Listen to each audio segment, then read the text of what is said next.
You are watching WCTV, Wadsworth Community Television.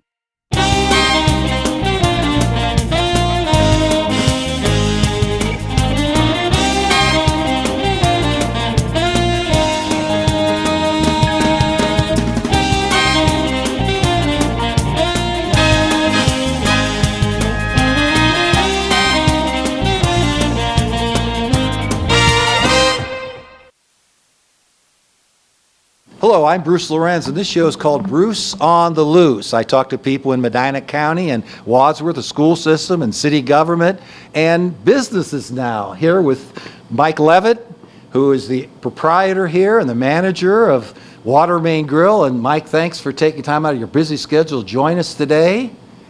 Well, thank you. I appreciate you having us. Yeah, what about, when did you decide to go ahead as maybe a youth to have a restaurant and manage it? Well, originally I never had plans. It was my first job. I got a job when I was about 15 at a local restaurant here in Wadsworth. Worked through high school and then also worked on the weekends back and forth from college. After I got out of school, I did have the opportunity to partner up with that same restaurant and open a sister restaurant in Medina. And then I did that for about 18 years, and during that time I was there, I always wanted to kind of journey back to Wadsworth, my hometown, and just had the opportunity at one point to be able to make that dream a reality. Was there someone that assisted you, a mentor maybe, that helped you, some veteran of the restaurant business to point out things that you needed to know? Yeah, the owner of the business kind of took me under his wing a little bit. As in the restaurant business, as you may know, sometimes help becomes unstable. So what happens is you start at one position, and then if somebody doesn't show up, sometimes you go to the next position, and eventually that's how I grew into the position as being a cook. And then I just became a little bit interested in how all the nuts and bolts of the business began to work. I think as I went off to college, I tried a couple different majors. Nothing really appealed to me. It just seemed like this may be my calling. So at that point, that's kind of when I accepted what I was going to become and really put my foot forward. When you opened this establishment, what were some of the experiences? What did customers tell you? Were they pretty excited? I would imagine they were looking forward to what you were going through. Yeah, it was interesting. When we first took it over, we didn't. A lot of people were unsure as to what was going to go in here. We weren't very public about what was going on as we were doing some of the renovations and stuff. Every once in a while you would have somebody that would kind of knock on the door and come by and tell you some old stories and wanted to know what was going on. It was interesting because during that time a lot of people that were customers from the old Kreitz business had come in and we would talk about stories, and some people that may have lived in this area at some time would come back and tell me some of the history of the area that I was unaware of, even though I grew up down here. And it was pretty interesting to be able to meet those kind of people and learn a lot, to be honest with you. The restaurant you managed on Route 18 outside of Medina, it seemed to me and my wife, we came there quite a bit. It seemed like you had a good clientele and a base that came on a regular basis. Is that true? Yeah, I think so. We really tried to establish that good base of your regular customers. I think when you have a good, consistent crew, you try to produce consistent products. And over a period of time of doing that, you will sustain a good clientele and create a lot of repeat business. Since we're in Lent, I have to ask you about the fish fry. I really enjoyed, and I twisted my wife's arm about every other week we'd have to go over and get the fish fry. Yeah, that was pretty much a pretty good staple. I know over the last few years that we were in Medina, we did fortunately win the Medina County's Best of the Best in that category. Now moving forward at this establishment, we are currently not doing dinners. So we are still incorporating some of our Lent specials right now as the season begins. So we hope to be able to have those products available. You kind of hinted on your move to go ahead and purchase the old Kreitz restaurant. Maybe elaborate more. Were you worried about the risk involved? And not all restaurants succeed, Mike. Correct. I will say that I think my kids and my wife was a little bit more worried than I was. This was a very old building, and it needed a lot of modern updates and some extensive work. Some of the uncertainty as to what we were going to uncover once we began some of the renovation was probably some of the concern as to how it was all going to develop. It did take a little bit longer than anticipated to do the complete renovation and get it open, but some of it was some pleasant discoveries that we decided that we were going to elaborate on and take a little bit more time to make sure that we got it right. Could you be specific on maybe a surprise or two that you didn't really anticipate finding? One of our biggest kind of our setbacks, which ended up turning out to be kind of a blessing, was actually our ceiling. Over the years, when we came in here, we had a drop ceiling. Once we removed that drop ceiling, there was another type of a ceiling that was up there with some tin that was put over half of it. Some of it that might have been some drywall that had been placed over some plaster and lath. So once we removed all that, we got down to kind of the bones of it. And we were originally just going to kind of paint the ceiling and move forward. When we had an outside contractor come in to take a look at it, he realized that there was some kind of a paper type of backing on what was showing as a ceiling. We went up there and he said, take a razor blade and cut that. We cut it, and lo and behold, it was actually the floor, the bottom of the floor from the upstairs, which was 100-year-old tongue and groove ceiling in beautiful shape, other than a few spots. So we decided that it would probably be best to keep that ceiling, work with it. There was probably a couple months worth of work on a scaffolding, looking up and sanding and priming and all kinds of stuff like that. But I think the outcome was wonderful.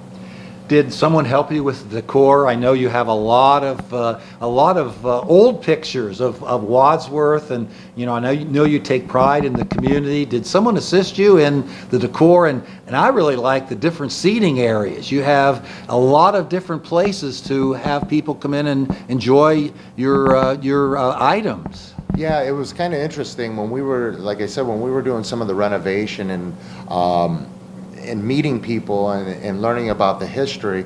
I would say probably 25 to 30% of the decor in here was actually kind of donated from somebody that either was in this area. Wow. Or some of the historic things that they've picked up along the way. So it's unique that so many things in here have its own little story that's on the wall. I hope at some time to be able to take the time to elaborate on each individual thing, because there really is a rich history behind a lot of the decor that is in here. And the unique thing is we really didn't have a plan as to what the final product was going to be. It was tear it apart, let's see what we got, and then we'll kind of put it back together. And so I would say some of the community and whatever just kind of donated things, and it just really made it that home feel, that nice feel. When you first opened, we were just getting into COVID-19. How did you work with that, and what were your thoughts, and how did you deal with that? And of course, getting supplies. I would imagine that was a challenge also. Yeah, our target date was right around St. Patrick's Day in 2020. And then, of course, the pandemic came in and there was a close down. And our original business model was to just do breakfast and lunch. At that time, the shutdown, we didn't feel it would be a wise business decision to started producing our product in carry-out boxes, sometimes the quality of breakfast food will depreciate over a short amount of time. So we kind of took a step back and waited a little bit to see what was going to develop with the whole pandemic. After roughly about a month, we decided that we were going to offer just curbside dinner carryout to a limited menu. We felt it was going to be, hoping that it would be over and we could go back to our original business model. It would be a good opportunity for us to kind of get in here, to be able to turn things on, to use things, put things in use, just to kind of grease our wheels to find out how we were all going to react when the pandemic Kind of get the was bugs over. out, Yeah, kind of get the bugs it out was- and see what the society was going to do with the COVID. It was actually somewhat of a blessing, and with the intention that we were going to be able to switch back, and then as it continued to carry on, we kind of found our own little niche in carryout service. Seems like this has been a kind of a cornerstone of the South End. I mean, sometimes I come in and have to wait. So kudos to you and the staff. It's really a situation where I think the word is being spread that this is a great place to have breakfast and lunch. I think so too. It is kind of unique for us to be down here. There's plenty of places in Wadsworth. Being that I grew up down here, it was a place that I used to come in when I was a kid. There, you know, the candy case that's still here was actually, I think, where I got a little bit of being an entrepreneur, buying penny candy and selling it at school for a little bit more. There you go. And keeping some candy myself. Sure. So it just all kind of fell into place, and I can't we can't be more happy as how the community has received us down here, and the people in this area are really glad to see that there's a business down here. Well, right behind us here, maybe we can talk a little bit about this W here. It's kind of unique. Very unique. It's one of the, so during our renovations, when we were tearing out the ceiling, there was like I said, there was some tin ceiling that was up throughout. And as we were removing it, we noticed some markings on some of the slats of wood that it was nailed to. As we cleaned it off, we realized that it was actually repurposed wood from shipping crates. So when they did that, they disassembled a shipping crate and used some of the slats of wood to put up there, and actually had nailed the ceiling to that. So it's kind of how people use pallets today to maybe repurpose them and stuff. We thought it was just kind of a unique bit of wood that was still there. We do have, I did have one of my friends that kind of took some of the pieces of wood that had some of the markings on it and made that a plaque that shows some of the different companies that maybe some of these shipping crates had come from.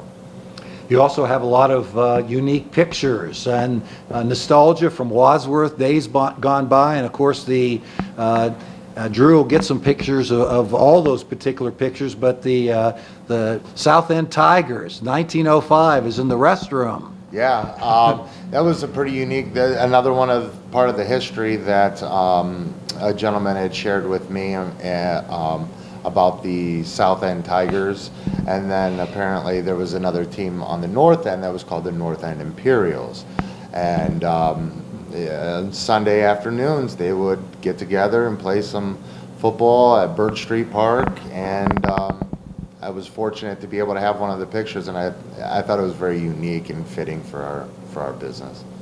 We kind of touched on your dealing with pandemic. What about supplies and materials? Has it been a struggle to stay ahead of that? There are some struggles that we've occurred. In the beginning, it was very difficult to forecast. It was hard for us to forecast kind of our sales and our what supplies that we were going to be using. So that was a little bit of a challenge in the beginning. As products became less available, you definitely had to make some changes.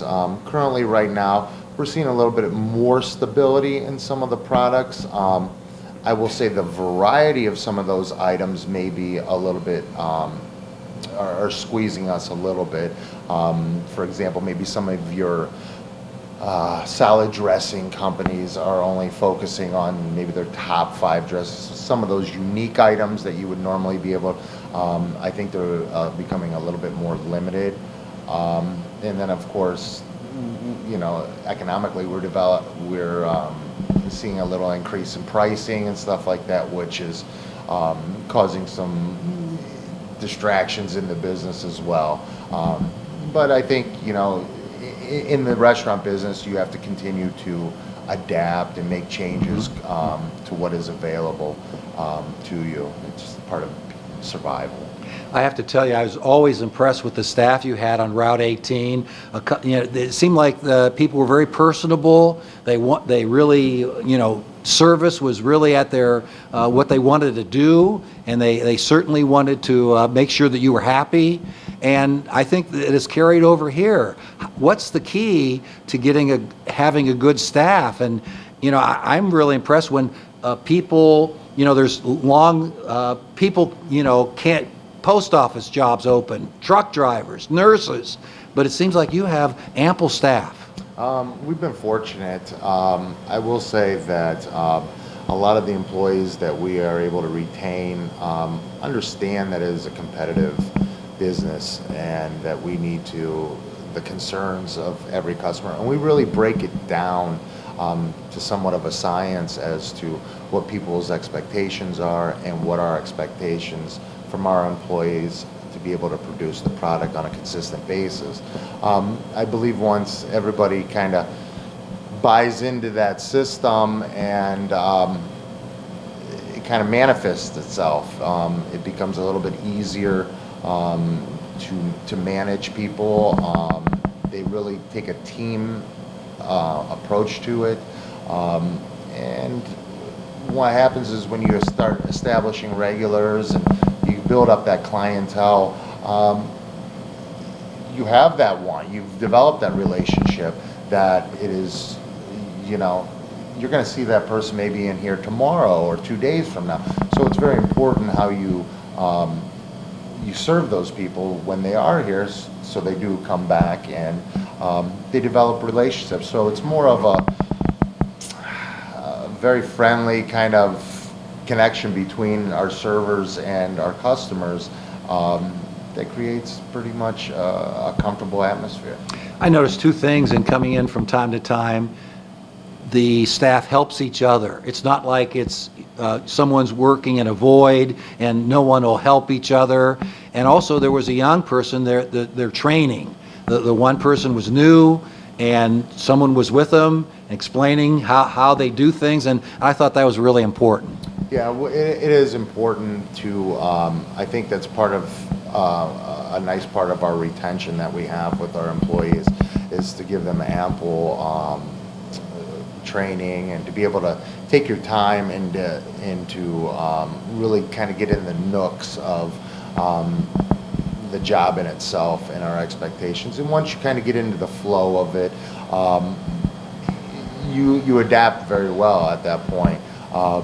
Sometimes in some businesses it's so crucial to have that employee that sometimes we force them into a position before they've really been able to get exact training, and it tends to be a little bit of a struggle for them, and it may not be that easy to adapt into that job. So we try to take a little bit of extra time until we feel comfortable with our employee to be able to kind of be on their own. Okay, let's dissect breakfast a little bit. Of course, I'm really prone to like that Hungarian sausage. Boy, I just can't wait to come, and I sure hope Mike has that on a special, and potato cakes, and you do from time to time. How did Hungarian sausage come into your offerings? We have a couple real good suppliers, and over the years, there's just been a couple key items that I've tried at different places when I go out to eat, and I could never find one that was just quite as good as ours. And it was kind of unique. We had to stand out. We had to be a little bit different than everybody. I don't want to say eggs are eggs and pancakes are pancakes, but you do have your nuts and bolts of all your menu, but you have to have something that is that one little niche or a couple niche products that you may not be able to find anywhere else. And for people like you that say, you know, if you've got that hankering for that Hungarian, I don't know too many places that you may be able to go to get it. So those are some of the key items that we have on our menu that kind of separate us from your typical, you know, breakfast, lunch place. Of course, Mike, you know my wife, Eggs Benedict. She has mentioned it to you at 18, and here she loves Eggs Benedict. Sure does. We have brought that on as features here and there. It's kind of one of those things where you keep your eye out for it. When we put our base menu together here, we didn't add that on there just because we weren't sure what kind of response we were going to get. A lot of times we get to take our features and our specials that we put out on our menu almost as like trial runs to see what the response is. And if it's a good response as we make changes to our menu, because there's some things that may not move as well on our menu, that we can take out and add to kind of create a good menu for our community. You know, if you have a bunch of things that your community doesn't want to eat, it's probably not good to have it on your menu. So those are kind of our key things that we can use our specials for.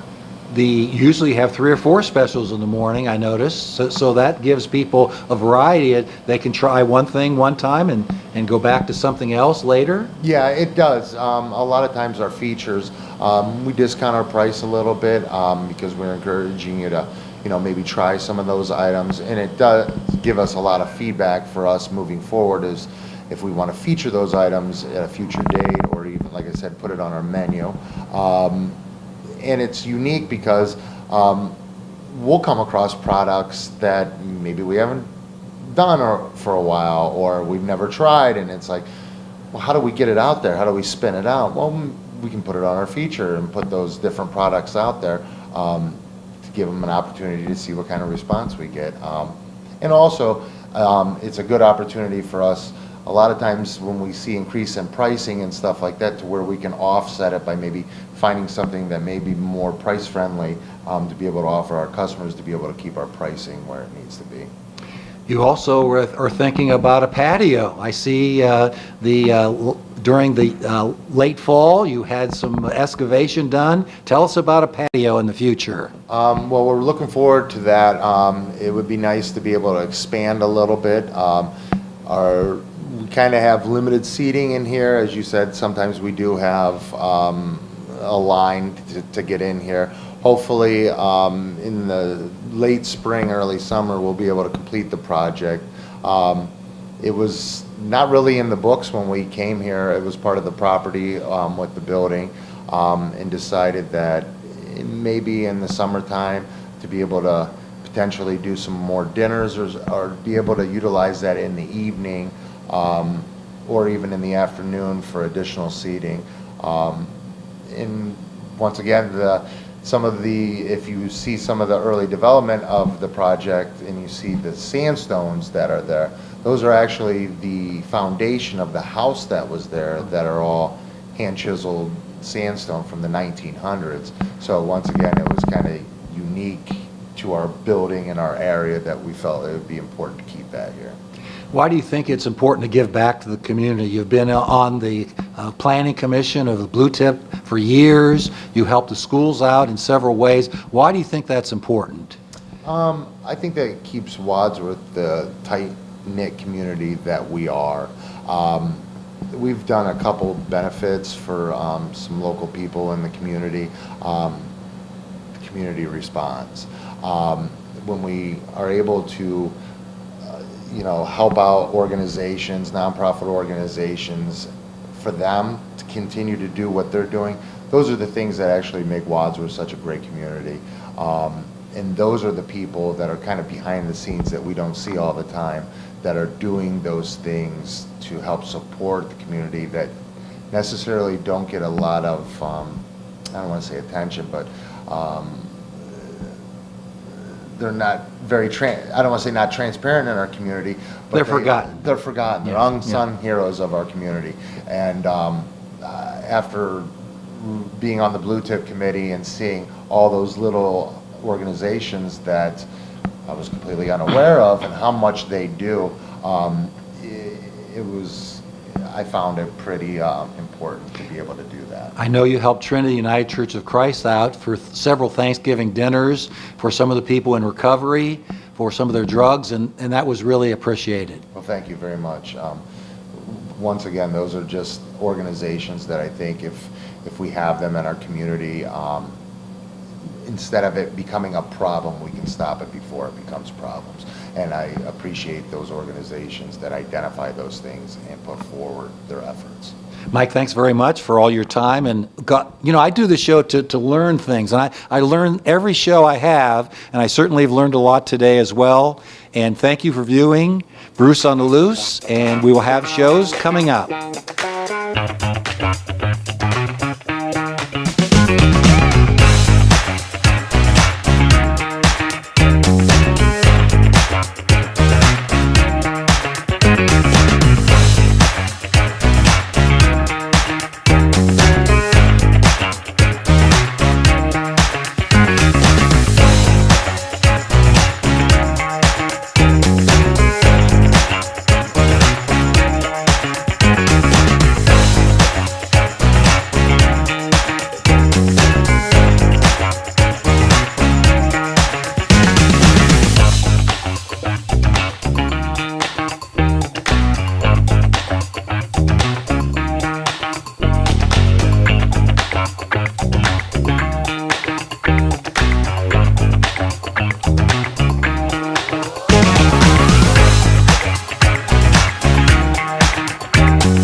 You are watching WCTV, Wadsworth Community Television.